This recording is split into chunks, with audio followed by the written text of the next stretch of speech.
Hi everyone, Baker on the dark side.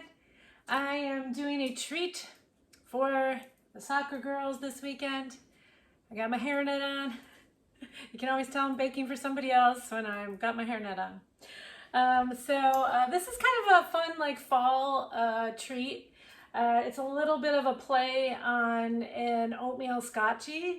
So for those of you that may not know what an oatmeal scotchie is, it's a oatmeal type cookie with butterscotch chips.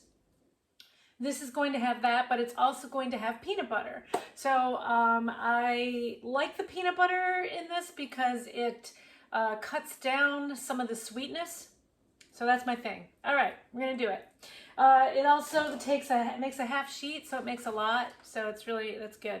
All right, so 2 sticks of butter, 2 sticks of real butter.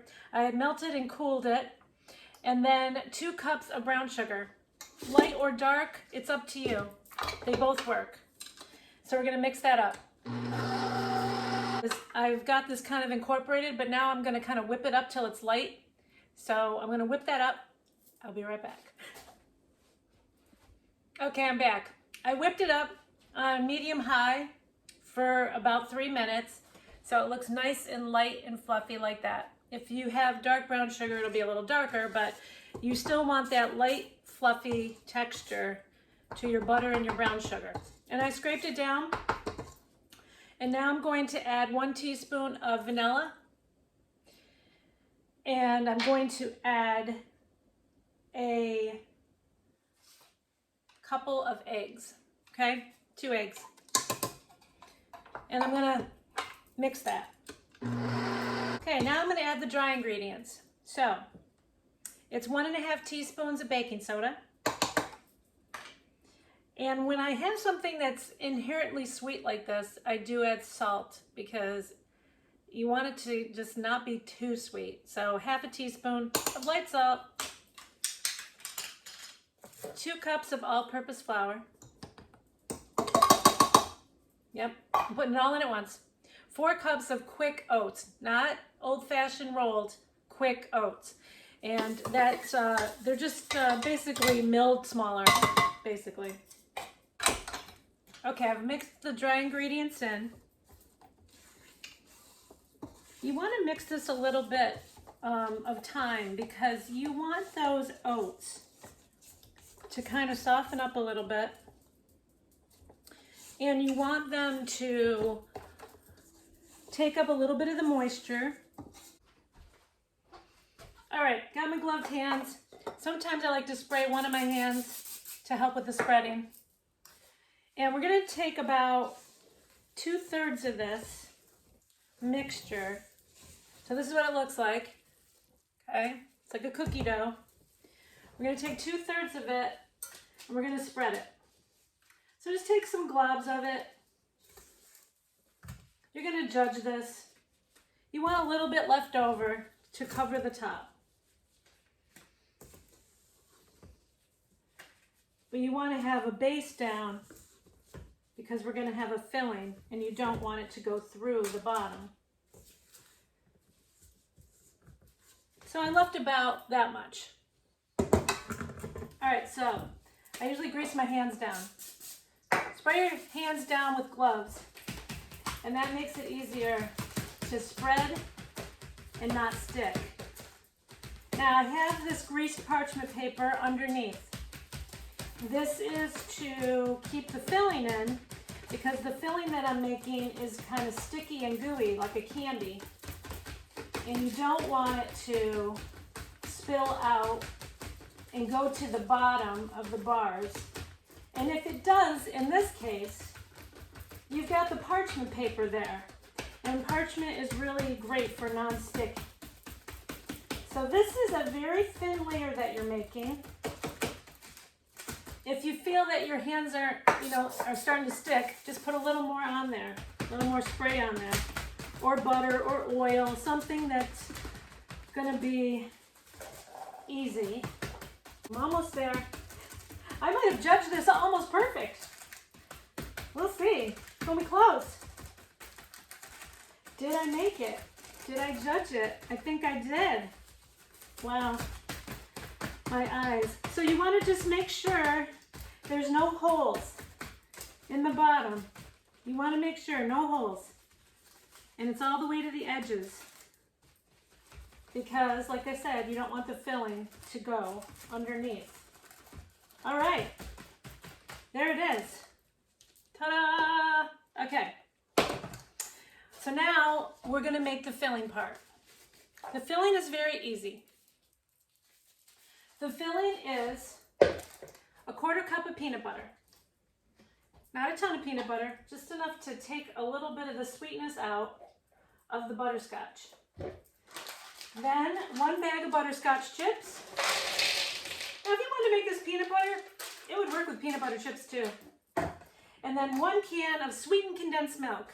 Not evaporated, sweetened condensed. The stuff that they make fudge with. Well, I guess they make fudge with both, but we're gonna say the really sweet stuff, right? Okay. You can actually get this at the dollar store now, believe it or not. I didn't get this at the dollar store, but I've seen it at the dollar store. Okay. So we're gonna pour this goopy, candy-like stuff in here. And we're gonna put it in the microwave. We're gonna microwave every 30 seconds. We're gonna stir it. And all we're trying to do is make a smooth, sauce-looking thing. You just wanna make sure you get all of this stuff out. Okay. I'm gonna melt this in the microwave and I'm gonna show you what it looks like when I get back. Okay, so I've made the filling. And it's really like a candy. It looks like butterscotch peanut butter fudge. See, it's really like a candy mixture.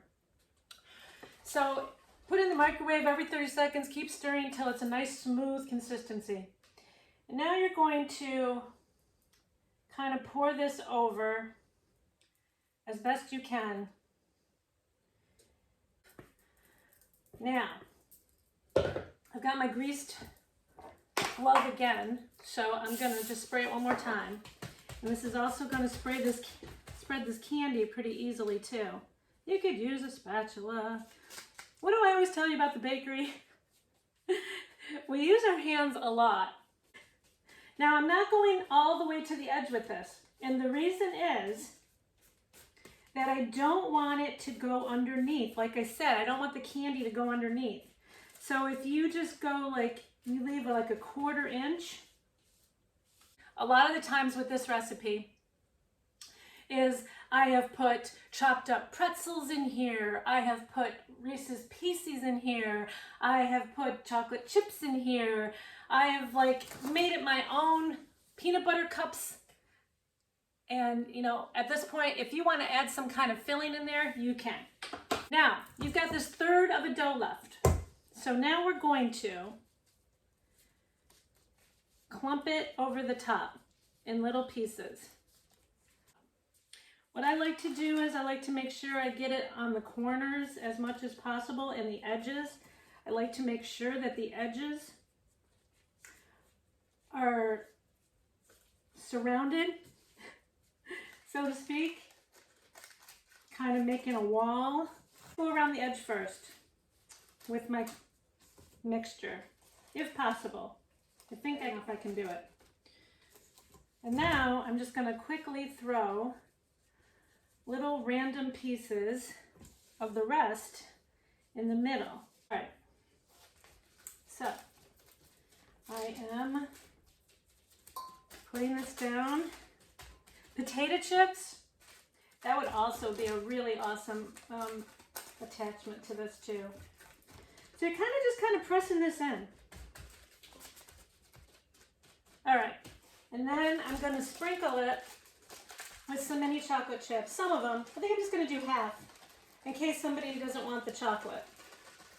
So I'm sprinkling it half with the chips. You could do nuts too if you want. That's what I did. I just did half with the chocolate chips. Because the girls, I don't know, they love chocolate. They get mad if I don't make something chocolate. All right, so that's it. I want you to see what it looks like. So that's what it looks like. There it is, okay? And I'm gonna bake it for about 25, 30 minutes, and I'll let you see what it looks like. Peanut butter Scotcheroo kind of things, I guess is what I call them. I did half with little mini chocolate chips. So that's what it looks like with and without.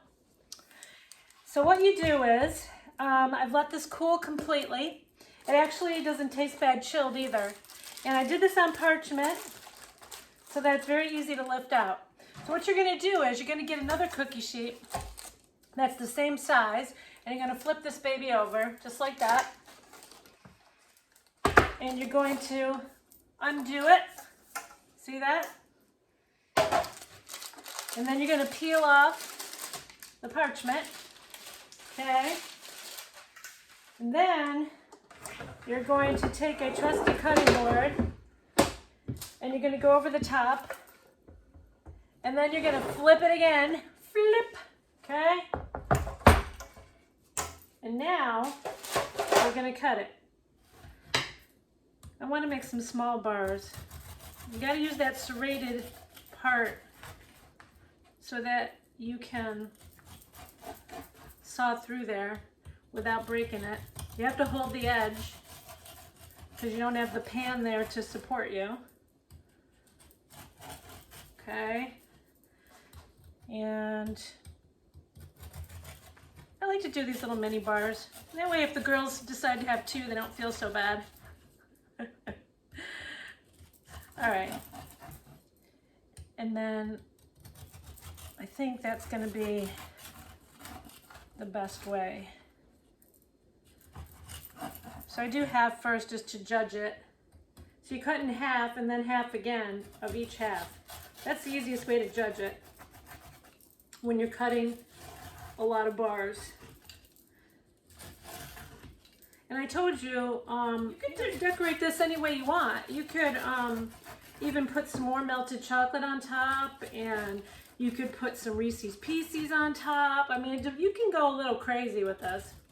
You could put some chopped up pretzels. You could add some caramel. Just a little technical difficulty. It was off camera, you couldn't see it. All right. So, I'll let you see what it looks like. So without the chocolate chips. So there it is. It's like a nice little gooey bar. You see that? And then with the chocolate chips, let me get one with the chocolate chips so you can see it. Ooh, it looks really good. So there's that. Look at that. Very nice. Very gooey. See that? Look at that. Gooiness. Okay.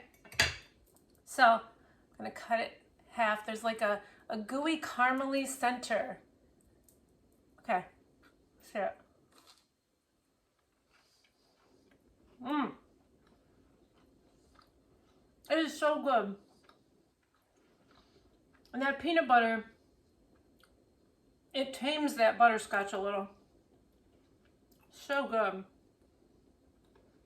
Make this for your next big fall function, Halloween party. You saw how easy that was. It's so easy. And you can make a whole bunch. All right. Thanks for watching. Baker on the dark side. Today, on my light side, which I love, especially during the month of October. And subscribe. This is my recipe. This is my bacon recipe. Not the family recipe. But enjoy. I'll be doing another family recipe soon. Basically, I just did one. Check it out, the chicken and mushrooms. I also have some gingerbread. I have some apple pie stuff in there, cheesecakes. Go ahead, take a look. Thanks a lot.